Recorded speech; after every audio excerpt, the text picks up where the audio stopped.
তেল, গ্যাস কিংবা বৈদ্যুতিক চার্জ ছাড়াই চলবে মোটরসাইকেল। এমনই এক প্রযুক্তি আবিষ্কার করে আলোড়ন সৃষ্টি করেছেন কিশোরগঞ্জ কোর্টের আইনজীবী তাজুল ইসলাম। আইন বিষয়ে পড়ালেখা করেও তেল, গ্যাস কিংবা বৈদ্যুতিক চার্জ ছাড়াই কিভাবে স্বল্প ব্যয়ে মোটরসাইকেল চালানো যায়, এই চিন্তা থেকে দীর্ঘ 18 বছর সাধনার পর অবশেষে সফলতা লাভ করেছেন তাজুল ইসলাম। পরিবেশ বান্ধব এই মোটরসাইকেল তৈরি করতে তার ব্যয় হয়েছে 1 লাখ টাকা। ভবিষ্যতে বাণিজ্যিকভাবে উৎপাদনের লক্ষ্য রয়েছে তার। কিশোরগঞ্জ জেলা জজ কোর্টের আইনজীবী তাজুল ইসলাম দীর্ঘ 18 বছরের সাধনা শেষে গত 5 বছর যাবৎ তার উদ্ভাবিত মোটরসাইকেল নিয়ে প্রতিদিন কর্মস্থলে যাতায়াত করেন।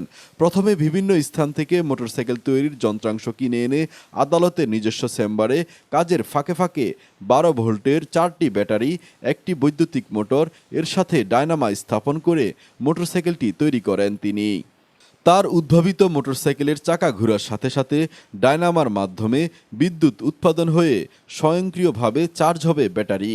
এর মাধ্যমে কোনো প্রকার জ্বালানি খরচ ছাড়াই যাওয়া যাবে দেশের যে কোনো প্রান্তে, যার গতি হবে 75 কিলোমিটার। তাজুল ইসলাম জানান, প্রযুক্তিগত বিষয়ে বাংলাদেশে সচরাচর কোনো পার্টস না থাকায় নিজের উদ্ভাবনের শক্তি দিয়ে সেটা চিন্তাভাবনা করে সেট আপ করেছেন।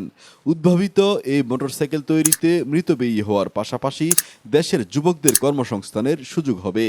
তেল, গ্যাস, বিদ্যুৎ সাশ্রয়ী হওয়ার পাশাপাশি পরিবেশ রক্ষায় ব্যাপক ভূমিকা রাখবে তার উদ্ভাবনী এই মোটরসাইকেল। পৃষ্ঠপোষকতা পেলে মোটরসাইকেলটি বাণিজ্যিকভাবে উৎপাদনের পরিকল্পনা রয়েছে তার।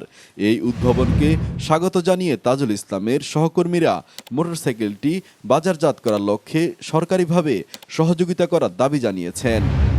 এই বিষয়ে প্রাতিষ্ঠানিক কোনো শিক্ষা না থাকা সত্ত্বেও নিজের উদ্ভাবনী শক্তির মাধ্যমে মোটরসাইকেল তৈরিতে সফল হওয়ায় তাজুল ইসলামের পাশে থেকে পৃষ্ঠপোষকতা করবে সরকার, এমনটাই প্রত্যাশা সকলের।